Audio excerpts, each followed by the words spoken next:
Felipe, ouais, voilà.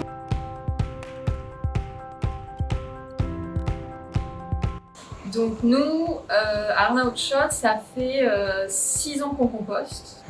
On était sur un compost, on va dire, de jardin classique, un carré dans lequel on déposait les déchets, qui a bien fonctionné pendant pas mal d'années, qui nous permettait de réutiliser les déchets dans le jardin.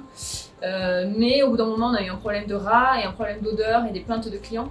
Donc on a basculé, on a cherché un système qui pourrait éviter ces odeurs et éviter les bestioles qui s'engouffrent dans le compost. Et on a trouvé donc ce système d'upcycle, de composteur à bactéries qui fonctionne pour l'instant très bien. On n'a pas du tout de nuisibles, on a plus de rats, on n'a plus de souris, on a plus de visiteurs à ce niveau-là, donc là il n'y a vraiment pas de problème.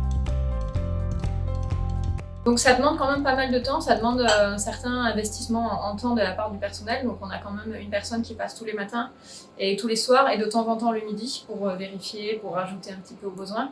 Deuxième problème, c'est gérer un compost, on va dire, public. On a les difficultés quant à ce que mettent les clients dans le compost. Donc ça c'est une petite problématique, ça demande beaucoup d'explications, de pédagogie, ouais.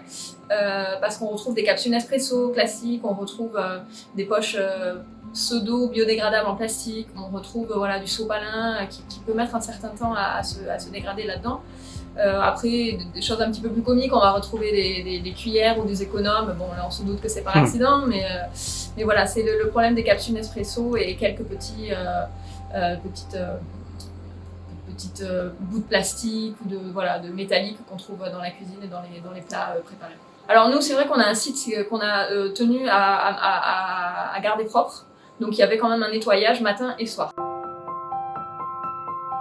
Les clients à qui j'ai parlé sont contents de la démarche et ils reconnaissent que dans un camping naturiste, c'est quand même quelque chose qui est essentiel et on a été les premiers à le faire dans cette découverte du jardin. Donc on commence par le côté public du compost, c'est-à-dire le côté poubelle. Je leur montre les petites poubelles, vertes et noires, que mettre dedans. Je leur explique un petit peu qu'on peut mettre de la viande, mais qu'ici on choisit de ne pas le faire parce que on n'a pas assez de place. Et ensuite on visite le jardin, donc ils voient où le compost est utilisé et ensuite on finit par le derrière de la scène. D'accord. Le composteur, donc je l'ai fait monter, je ouvre, ils voient vraiment la machine, comment ça marche. On parle du coût de la machine pour l'entreprise, on parle de tout ce qui est un petit peu, tout ce qui est caché, qui est derrière. Alors ici, nous nous trouvons dans les jardins d'Arnaud Shot, qui est un jardin que nous avons créé l'année dernière. Donc nous sommes dans les Landes et on a un problème d'acidité du sol et de manque de nutriments. Du coup, le compost nous permet d'enrichir ce sol et de faire en sorte d'amener tous les nutriments que les plantes ont besoin pour grandir. Donc ici, en l'occurrence, on est sur des tomates. Mais bon, le but est de développer ce jardin qui maintenant va être confié à l'association de clients qui sont sur le camping.